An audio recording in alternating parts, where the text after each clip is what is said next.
Gornji Vakuf nije pao u muslimanske ruke.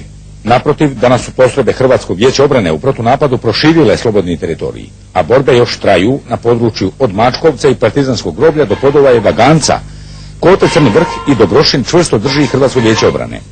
Ni Žepče nije bilo pošteđeno muslimanskih napada. Hrabri branitelji Žepča, 111. brigada Hrvatskog vijeća obrane, opet je odbila napade muslimana kod Gornje Papratnice, kao i njihov udar na Dubravice nadomak Zavidovića. U nemoći muslimanska vojska pali šume, ali položaji ostaju isti. Novotravnička brigada Hrvatskog vijeća obrane predvidjela je muslimansku ofenzivu na Zubiće i uspješno ju odbila, a postrojbe HVO-a napreduju prema Doljanima, gdje je nedavno muslimanska vojska učinila masakr nad Hrvatima civilima.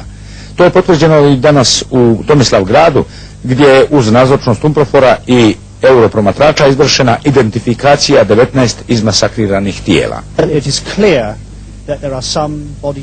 Osnovni uzrok je rat, kako on kaže. Ali su neki ljudi ubijeni evidentno iz blizine, on misli da su neka tijela od granata, minobacača stradala i mučenja i tako. Kako ste sudjelovali ovdje sa ovom mješovitom komisijom, liječničkom, stručnom u ovim pretragama? Što vi možete kazati? Pa evidentno je iz ovoga što sada znamo, a više ćemo znati kad tijela budu obrađene na sudskoj patologiji u Splitu, da se dogodio zapravo zločin masakr nad ljudima iz Doljana, uglavnom iz Doljana, iz njihovih zaseoka koji su bježali radi muslimanskom agresijom, naletima na selo.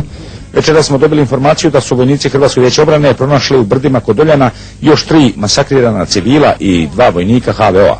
Strahuje se da u samom selu, gdje još nisu stigle ni postrojbe HVO-a, ni UNPROFOR, niti međunarodne humanitarne organizacije, ima na desetke ubijenih, kako to svjedoče očevici prognanici.